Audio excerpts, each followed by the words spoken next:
Hello, কেমন আছেন? আজকের বিষয়টি হচ্ছে এআই এর যুগে মিউজিক্যাল অ্যাপ্রোচ।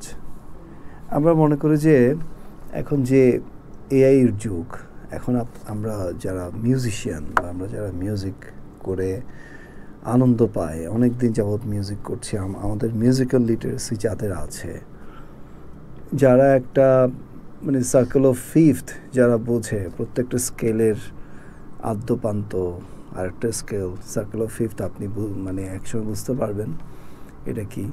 যারা ক্লাসিক্যাল মিউজিক করে, স্টাফ নোটেশনের মানে শুরুতে বাম দিকে লেখা থাকে, যদি এটা জি স্কেলের হয় তাহলে এখানে একটা শার্প থাকে এফ লাইনের উপরে, তখন ওইটাকে আমরা বলি যে জি মেজর স্কেল, কারণ জি মেজর স্কেলে একটা শার্প। এইভাবে আপনি এই মেজর স্কেলে 3টা শার্প থাকে, অনেক কিছু।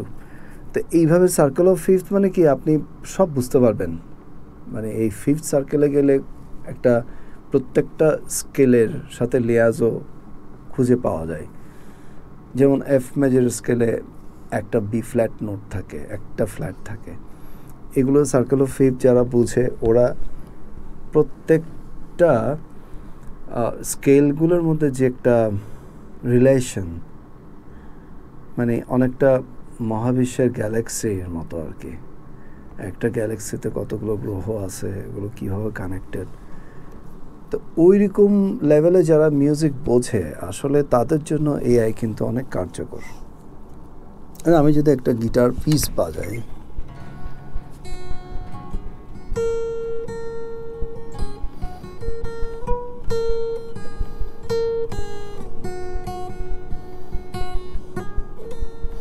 আমি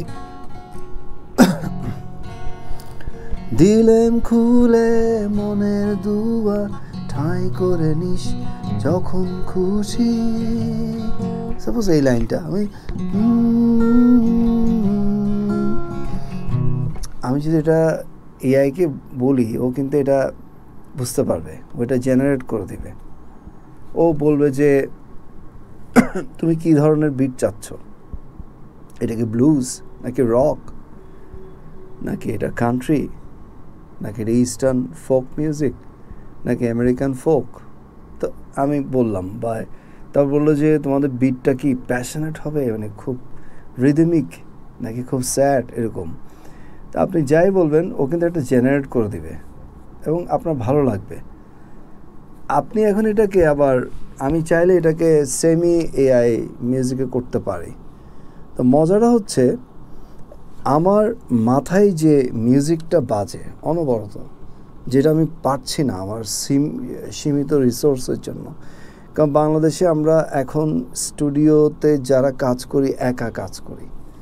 স্টুডিও আসলে অনেক বড় পরিসরে হতে হয়, ড্রামসের জন্য আলাদা ঠিক লাগে, পিয়ানোর জন্য আলাদা রুম লাগে। তো এই ফ্যাসিলিটি কিন্তু আস্তে আস্তে কমে আসছে, কারণ স্টুডিওগুলো নাই আর আগের মতো। যেমন এক সময় ঢাকায় আর্ট অফ নয়েজ ছিল বা অনেক বড় বড় স্টুডিও ছিল, এখন নাই আর। তো সেটা তো ব্যান্ড টাইপ মিউজিকের ক্ষেত্রে, কিন্তু যারা অর্কেস্ট্রা মিউজিক করে অনেকগুলো, ওইটার তো কোনো ধরনের পরিষেবাই নাই এখানে। ওইটা করতে গেলে আমাকে অস্ট্রিয়ার ভিয়েনাতে যেতে হবে, বা মোজার্টের জন্ম যেখানে সালজবার্গে যেতে হবে, বা হাঙ্গেরিতে যেতে হবে, এইসব দেশে যেতে হবে। আমাদের দেশে এগুলো নাই। তো এখন এআই যেটা আসছে কি, আপনার মাথায় যে অনবরত যে অর্কেস্ট্রাটা চলছে, মানে অ্যাজ এ মিউজিশিয়ান, সেটাকে কিন্তু আপনি অনেকটা রিজেনারেট বা রেন্ডিশন করতে পারবেন। আমার যেটা মনে হয় যে এমন একটা সময় আসবে, আমরা যেভাবে ব্রেইনে সিটি স্ক্যান করি না, সিটি স্ক্যান করলে যেরকম হয়, যে এইখানে দিলেই যে মিউজিক জানে ওই আপনি যেটা চাচ্ছেন সেটাই হবে।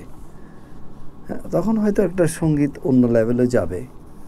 কিন্তু আমি মনে করি যে এআই ভালো মিউজিশিয়ানের জন্য থ্রেট না, বরং যারা মিউজিক জানে ওদের জন্য এটা অনেক কিছু, এটা বরং অনেক আরও কার্যকর ভূমিকা রাখবে। তো এখন যারা একেবারে খুবই কম জানে, ওরাও কিন্তু এটা দিয়ে মানে অনেক অনেক কিছু করে ফেলছে। আর আপনি এআইতে যে কোনো একটা কী বলবো, আপনি যে কোনো একটা সুনো বা যে কোনো একটা কিছুতে গেলে যদি বলেন, মুরাকাতে বলেন যে একটা কবিতার একটা জাস্ট একটা প্রম্পট দিলে, একটা হিন্ট দিলে ও কবিতা লিখে দিবে, গান লিখে দিবে, শুরু করে দিবে। কিন্তু আমার কথা হচ্ছে যে ওইটা তো একটা লেভেলের জন্য, কিন্তু আপনি যখন অনেক দিন যাওয়া, যেমন আমি আজকে মিউজিক করছি প্রায় 36 ইয়ার্স করছি আমি, তো আরও বেশি হবে ভালো করে। তো এইখানে কিন্তু আমি যেটা বুঝছি যে আমার যে একটা বিশাল একটা দলের দরকার, সেইটা আমি এখন এআই দিয়ে অনেকটা কভার করতে পারি। তো আমি এআইকে আসলে আমি মনে করি যে ইটস এ গুড থিং, এটা একটা ভালো একটা আবিষ্কার এআইয়ের। যেন আপনি যদি এখন একটা কান্ট্রি গান করেন, I walk in the rain by your side,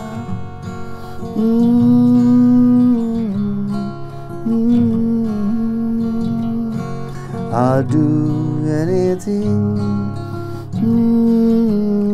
এটা দেখেন আপনি, আমি দিলে যে কোনো একটা, যদি আমি একটা এআই সফটওয়্যারে দিই বা ওটা কিন্তু ভালো একটা কিছু জেনারেট করে দিবে, যেটা আপনি ভালো করে অ্যাপ্রোচ করতে পারেন। তো আমার মনে হয় যে এআই নিয়ে আমাদের আতঙ্কিত হওয়ার কিচ্ছু নাই। আমি মনে করি যে এআই বরং জিনিসটাকে আরও সহায়ক এবং আরও ভালোর জন্য আসছে আর কি। তো আমার ভিডিওটা ভালো লাগলে অবশ্যই লাইক দিবেন এবং সাবস্ক্রাইব করবেন। ধন্যবাদ।